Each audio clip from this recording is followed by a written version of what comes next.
తోటకూరతోటి తోటకూర పప్పు లేదా తోటకూర వేపుడు కాకుండా ఒక్కసారి నేను చెప్పే విధానంలో ట్రై చేసి చూడండి. ఎటువంటి క్రీమ్ లేదా బటర్ వేయకుండానే క్రీమీ గ్రేవీ రెడీ అయిపోవడమే కాక చపాతీ లేదా జీరా రైస్తో మీ ఆల్ టైమ్ ఫేవరెట్ అయిపోతుందండి, నా గ్యారంటీ. హలో ఎవ్రీబడి, నేను Sujani. Welcome to my channel salt and Sujani, my daily cooking blog. నేను ఇక్కడ పచ్చి బఠానీల్ని స్ప్రౌట్ చేసి పెట్టుకున్నానండి. మీరు నార్మల్గా కూడా వేసుకోవచ్చు. ఒక 80% మనము బాయిల్ చేసుకోవాలి దీన్ని. సో అవి బాయిల్ అయ్యేలోపు మనం ఇక్కడ తోటకూర వేయించుకుందామండి. కాస్త ఒక టీ స్పూన్ అంత నూనె వేసుకుని 200 గ్రాములు నీట్గా వాష్ చేసి పెట్టుకున్న తోటకూర అనేది మీరు ఎంత చిన్నగా చాప్ చేయగలిగితే అంత చిన్నగా చాప్ చేయండి. సో ఇక్కడ నేను బాగా సన్నగా చాప్ చేసి వేసుకున్నాను. తోటకూర అనేది చక్కగా దగ్గర పడి మంచిగా ఉడికిపోవాలన్నమాట. సో అది రెడీ. ఈ లోపల ఈ బఠానీలు అనేవి ఒక 80% వరకు కుక్ అయిపోయినాయండి. ఇవి కూడా డ్రైన్ చేసి పెట్టేసుకుందాము.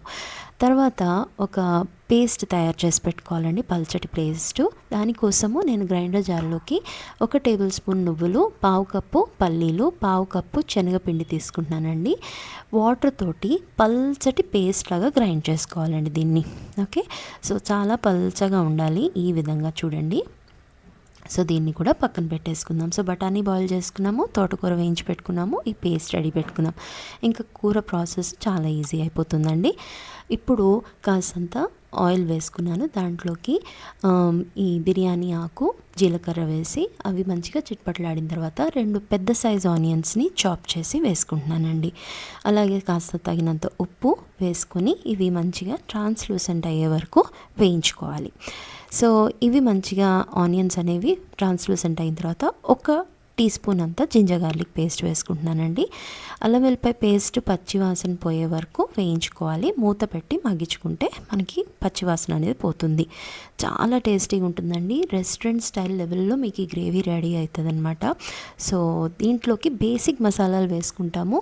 పసుపు, వేయించిన జీలకర్ర పొడి, ధనియాల పొడి, కారము, అలాగే నేను కాశ్మీరీ చిల్లీ పౌడర్ కూడా వేసుకున్నానండి.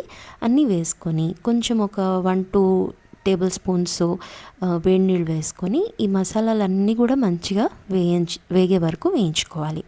ఆ తర్వాత దీంట్లోకి మనం ఏదైతే తోటకూర వేయించి పెట్టుకున్నాం కదా అది, ప్లస్ 80% కుక్ చేసి పెట్టుకున్న బఠానీలు, ఇంకా తగినంత ఉప్పు వేసి ఒకసారి కలుపుకొని దీంట్లోకి మనము టమాటాలు వేసుకోవాలండి.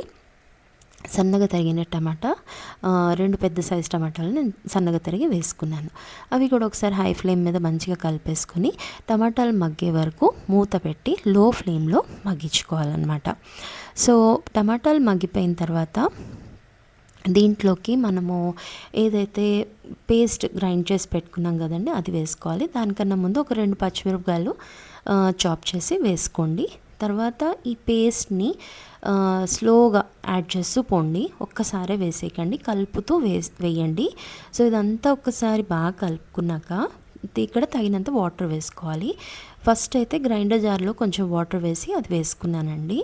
అలాగే ఒక కప్ అంతా వేడి నీళ్ళు నేను ఫస్ట్ ఇనీషియల్గా వేసుకున్నాను. అంత మంచిగా కలిపిన తర్వాత నాకు ఇంకొంచెం వాటర్ పట్టిందండి. ఇంకొక 1/2 కప్ కూడా వేసుకున్నాను.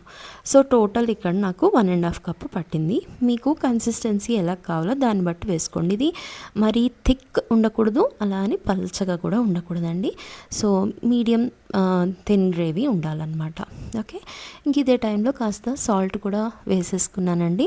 అలాగే లో ఫ్లేమ్లో దీన్ని 10 నిమిషాలు ఉడికించుకోవాలి. మధ్య మధ్యలో కలుపుతూ ఉండండి, లేదా అడుగంటుతుంది.